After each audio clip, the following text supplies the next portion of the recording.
This lecture will explain some of the details of the fallacy of four terms.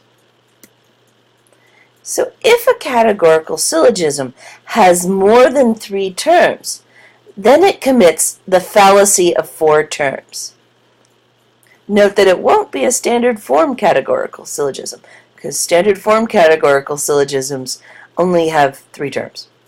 But it can still be a categorical syllogism, because you can have statements that are all categorical statements, and it could have only two premises. So this could come up. So here's an example.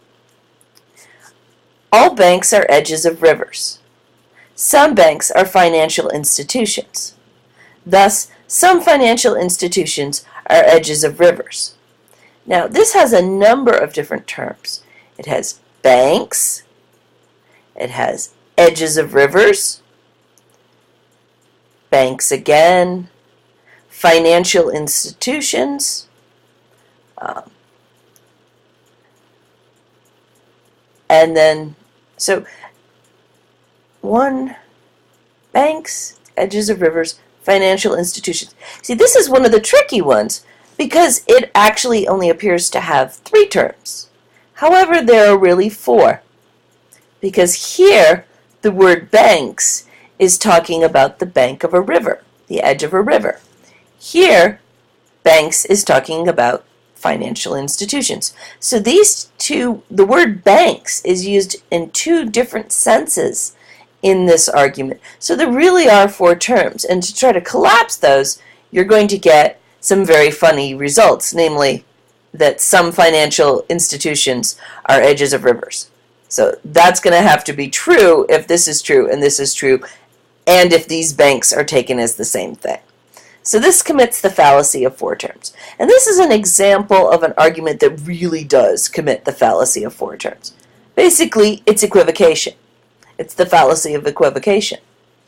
However, we will see some other instances where an argument appears to commit the fallacy of four terms, but doesn't really.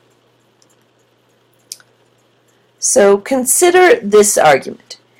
No wealthy persons are vagrants, and all lawyers are rich people, so no attorneys are tramps.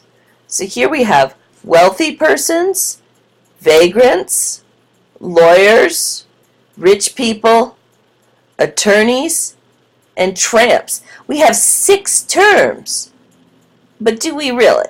No. Wealthy people and rich people, they're the same thing.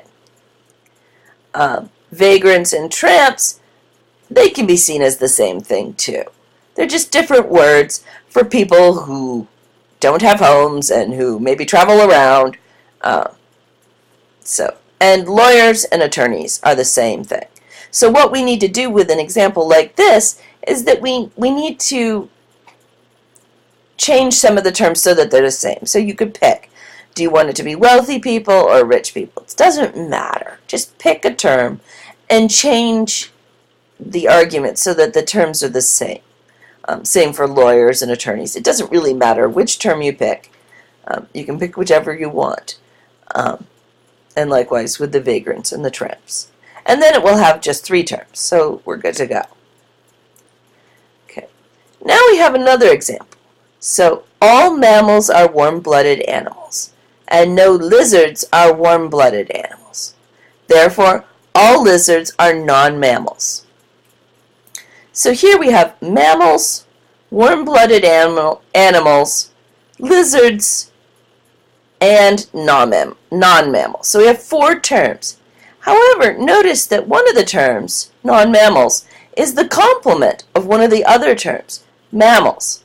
So if we could change this complement change the non-mammals into mammals or vice versa through one of our immediate inferences, then we would be down to just 3 terms. And we could do that using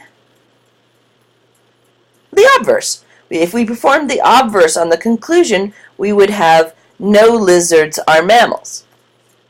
It would be logically equivalent, and we would be down to 3 terms. So we will do that in some of the exercises and examples.